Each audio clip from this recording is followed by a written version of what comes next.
¿Cómo están? Bienvenidos a la entrevista de Divergentes de este martes 23 de mayo, hoy para hablar de un tema que, bueno, ha levantado un poquito de revuelo dentro de la comunidad venezolana que vive aquí en el Perú y para los venezolanos que seguramente viven en el exterior, pues somos bastantes, al menos aquí en el Perú, 1,5 millones.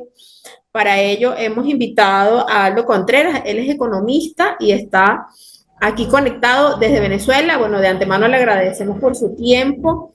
Y el tema es la ley de impuesto al patrimonio de los venezolanos en el extranjero. Él nos va a aclarar un poco de qué se trata esto. Apenas es un anteproyecto, un proyecto, todavía ni siquiera ha entrado a la asamblea, pero el diputado Luis Eduardo Martínez, el ADECO, del ala chavista, pues ha propuesto promover esta ley. Primero, bueno, bienvenido Aldo a Divergentes, a la entrevista de Divergentes, y bueno, gracias por tu tiempo. Gracias, Jessica, por la invitación y bueno, saludos a todos allá en el Perú. Un abrazo. Primero, ¿de qué se trata esta ley? Vamos a explicarle a la gente de qué se trata esta ley, que todavía no ha entrado, vamos a aclararle para que no haya todavía nervios. Sí, bueno, de algún modo la Asamblea Nacional ha venido legislando en una pequeña ley anticorrupción que pretende confiscar los bienes de quienes la Asamblea Nacional y el mismo gobierno ha dicho que son producto de la corrupción, de la trama de corrupción de CriptoPDVSA, en donde el propio gobierno reconoció la desaparición de más de 3.000 millones de dólares, pero que el diputado Germán Escarrá avisoró que eran más de 21.600 millones de dólares que se habían perdido en cuentas por cobrar que tiene PDVSA y en otras formas de inversión. Este nuevo articulado de unos 13 artículos aproximadamente va a contener también lo que sería una ley que pretende gravar a los venezolanos en el extranjero. Serían los venezolanos, que son más de 7,2 millones de venezolanos, como ha dicho la propia Organización de Naciones Unidas, que se encuentran en Perú, en Argentina, en Colombia, en Chile, en Europa, en Estados Unidos, en Norteamérica y en cualquier parte del mundo que han tenido que emigrar producto de, bueno, lo que fue la hiperinflación, la escasez, pues de algún modo las políticas del gobierno que ya cumple 24 años en el poder. Entonces, como bien dice Jessica, esta pretensión la hace un diputado de Acción Democrática, quien dice que a esta ley, a este articulado de 13, deberían sumarle que los venezolanos en el extranjero deban gravar sus patrimonios. Y cuando hablamos de este impuesto al patrimonio de los venezolanos en el exterior, ¿a qué nos referimos? A que si yo tengo, al menos aquí en el Perú, un carro, una moto, yo tendría que pagar un impuesto al gobierno venezolano, al Estado venezolano. Sí, así es. Lo que pretende esta ley es refrescar un concepto que ya existe, pero que se aplica poco. Primero hay que entender que la migración venezolana es una migración forzada, por lo que no se trata de la salida de 7 millones de personas del país por razones profesionales o voluntarias o en fin, ¿no? Se trata de una migración forzada. Cuando existe este tipo de fenómenos sociales, pues es difícil que un migrante, que un ciudadano, de la nacionalidad que sea, quiera contribuir con los tributos de su país de nacionalidad. Sin embargo, en economía existen dos conceptos: el concepto de balanza de pagos y el concepto de impuesto sobre la renta, anclado a una teoría que se conoce como la doble renta mundial. ¿Qué pasa? La balanza de pagos es ese estado financiero, como tenemos las personas naturales, en donde decimos tengo activo, pasivo y capital, tengo el activo tengo en caja, tengo una casa, en pasivo tengo las tarjetas de crédito por pagar y este es mi balance general.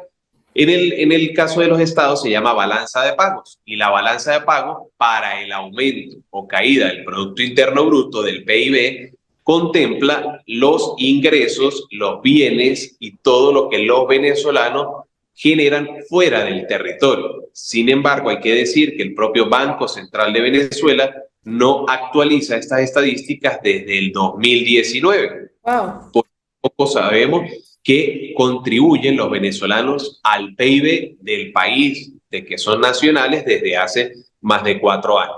Eso por un lado. Por otro lado, ya existe la teoría de la doble renta mundial, Jessica. ¿Qué quiere decir eso? Quiere decir que teóricamente cualquiera de los más de 160 países que forman la doble renta mundial tienen convenios en sus haciendas, en este caso el CENIAT, la DIAN en Colombia, no sé cómo se llama en Perú, pero de algún modo estas casas de hacienda o estas haciendas nacionales recaudadoras de impuestos, de tributos, pues se encargan de conciliar lo que un venezolano grava o renta o genera afuera. Es decir, un venezolano que vive hoy en Perú y generó ingresos, compró una casa, tiene un carro, una moto, debe hacer su declaración de impuestos sobre la renta en el Perú. Esa declaración debe contratar un contador público, un tributarista en Venezuela y debe presentarla ante el CENIAT. Y las diferencias, sí, porque ya pagó un tributo en Perú, supongamos, en Venezuela sigue siendo el impuesto sobre la renta del 34%. Lo que ya pagó en Perú se le va a descontar en Venezuela y la diferencia la va a pagar. Eso ya existía. Sin embargo, la verdad es que como se trata de una migración forzada, los más de 7.200.000 venezolanos no están tributando en el país. Muchos tampoco se encuentran legales en los países en donde están siendo acogidos, llámese Perú, Colombia, Chile, Ecuador o cualquiera de ellos. Entonces, la realidad es que aunque ya existía el concepto de doble renta mundial, muy pocos lo estaban aplicando. Por ende, lo que ahora pretende esta nueva ley es obligar a que eso suceda y a que se grave por los patrimonios que los venezolanos han ido consiguiendo a lo largo de estos 5 o 6 años de migración. Claro, la migración tiene 24 años. Se acentuó desde hace 20 años, ¿sí? Que empezó la migración con el presidente Hugo Chávez. Pero desde el 2017 en adelante, desde hace 6 años, fue cuando la migración aumentó en más de 6 millones de personas. Entonces eso quiere decir que lo que busca el Estado es por la vía tributaria hacer o recaudar más dinero, más tributos, más impuestos de los venezolanos que están fuera. Hoy cuando Venezuela representa un país que tributariamente le saca muchísimo dinero al empresariado y a los venezolanos de los bolsillos, en IGTF, que es del 3%, en IVA, que es del 16%, en impuestos sobre la renta, que es del 34%, y en la cantidad de tributos municipales, nacionales y estadales que se han creado anclados al petro, pero que el salario sigue estando en tan solo $5 al mes. Ahora, ¿cómo haría? De verdad que es una explicación muy buena. Estoy atenta aquí escuchando. ¿Cómo haría en el caso de Perú? Si el Perú tiene firmado el convenio de Hacienda Nacional con la institución aquí, digamos que similar a la de Venezuela, si la tiene firmado, ¿cómo haría el gobierno o el Estado venezolano para cobrarle esos impuestos a los ciudadanos venezolanos? Sí, en este caso, pues tendría que tener en relaciones diplomáticas un reconocimiento del gobierno del Perú para con el gobierno de Venezuela, ¿no? Eso después del gobierno interino de Juan Guaidó, pues hay 50 países que todavía no reconocían a Nicolás Maduro como presidente, ya ese número ha bajado tal vez a 30 países porque España ha aceptado credenciales, Colombia ha aceptado credenciales diplomáticas, entonces, bueno, en ese caso...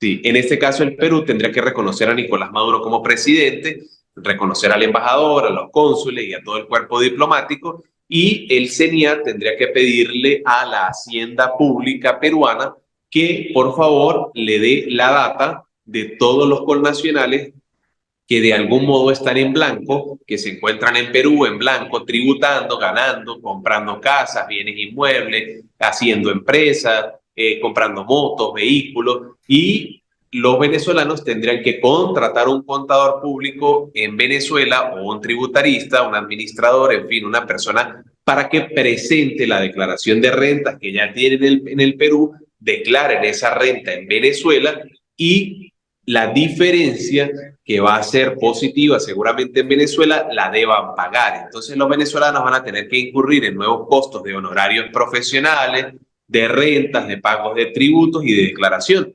Eso pudiera traer consigo entonces la renuncia masiva de los connacionales a la nacionalidad venezolana.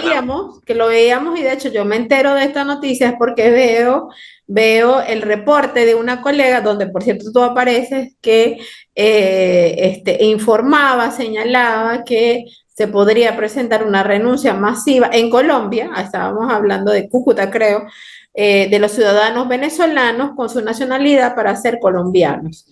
Ahora, en el caso del Perú, es bastante difícil que uno se convierta en un ciudadano peruano, ¿sabes?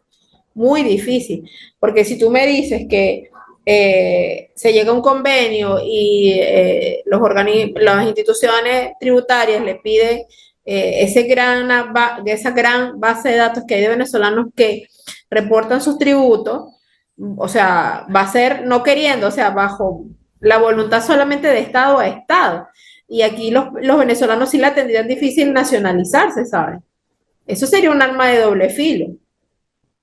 Sí, es complicado porque entonces, de algún modo, pues la renuncia de venezolanos traería consigo la adquisición de una nueva nacionalidad y esta nueva nacionalidad, pues, en el caso del Estado peruano, conocemos que pues, no tiene la capacidad, de algún modo, de absorber 800.000 o 500.000 o 300.000 nuevas nacionalidades para, de algún modo, pues, permitir que esto no suceda.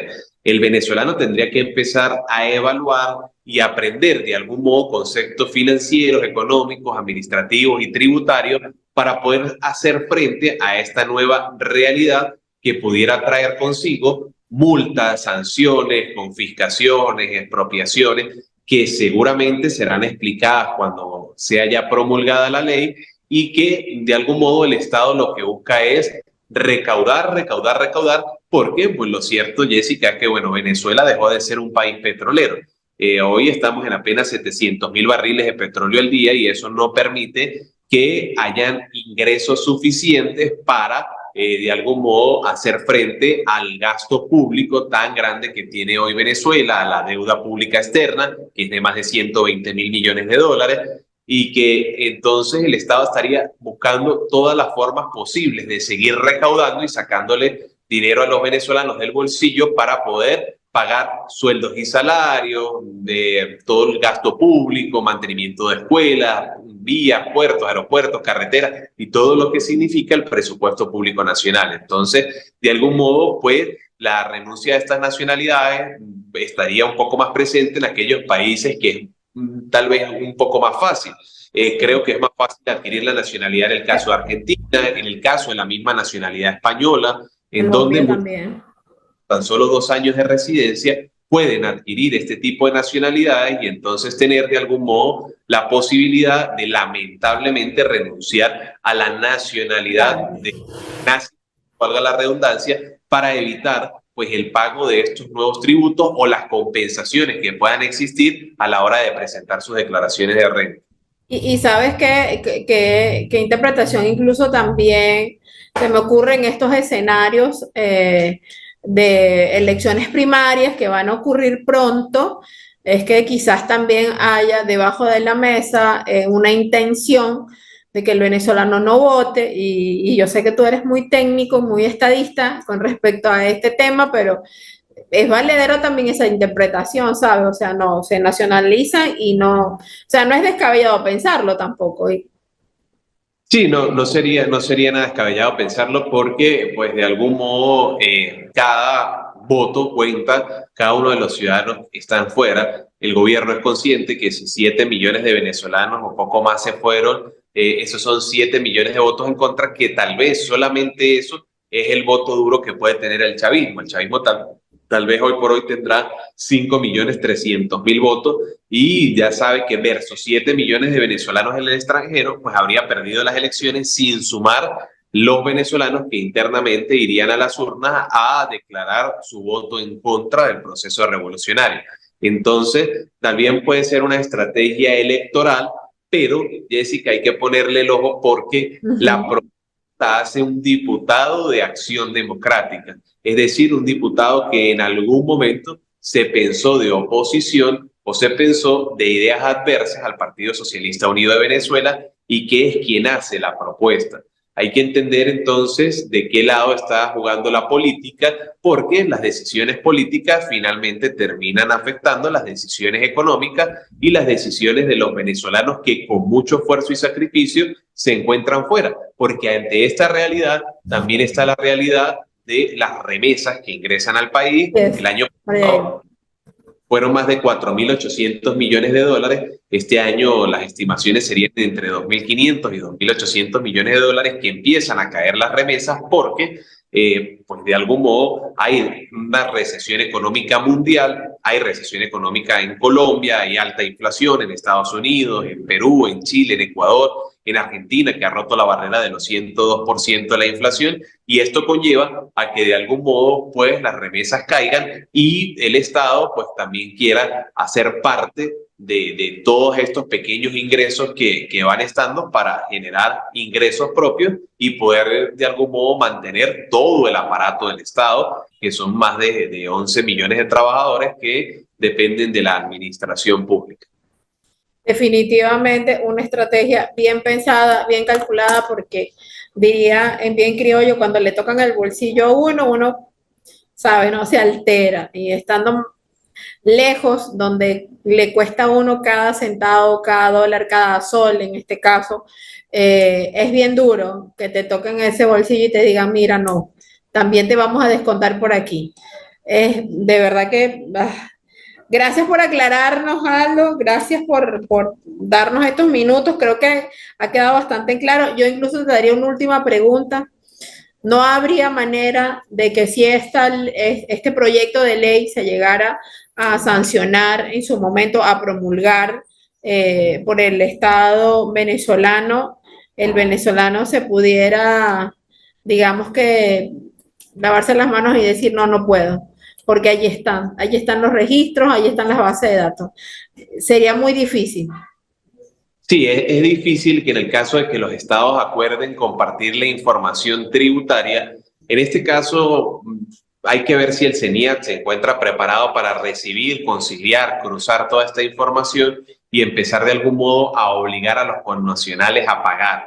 Por el momento sigue siendo una voluntad propia del contribuyente quien decide si presenta la declaración de renta como venezolano fuera de Venezuela y la concilia con una declaración de renta en el país, y entonces procede a, de algún modo, pagar esa diferencia tributaria, y si lo hiciera por voluntad propia, yo creo que sería más efectivo. Ahora, que se aplique en una ley y que se pueda ver en el corto plazo, tendrán que pasar un par de días, un par de meses para adecuar los sistemas, los software, los pagos, y como bien digo, pues muchos empezarían a pasarse a tal vez el mercado negro, al mercado laboral negro, o a no declarar, o a no tributar, o a, sencillamente a renunciar a la nacionalidad, con la finalidad de quién va a querer contribuir con la persona que lo obligó lamentablemente a salir de su país, ¿no? Nadie va a querer pagarle tributos al final a Nicolás Maduro, siendo